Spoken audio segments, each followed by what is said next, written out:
دین میں یہ تمہارے لیے نور بنے گا۔ حضرت ابو ذر رضی اللہ تعالیٰ عنہ کا شوق یوں لگتا ہے اور دوبالا ہو رہا تھا۔ عرض کی حضور کچھ اور وصیت فرمائیے۔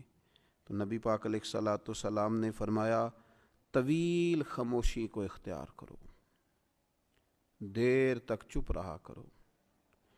فرمایا اگر تم اسے لازم کر لو گے تو یہ چیز شیطان کو بہت زیادہ پھٹکارنے والی ہے، دور کر دینے والی ہے، اور تمہارا طویل ٹائم خاموش رہنا، لمبا وقت چپ رہنا تمہارے دینی کاموں میں تمہارا مددگار ہوگا۔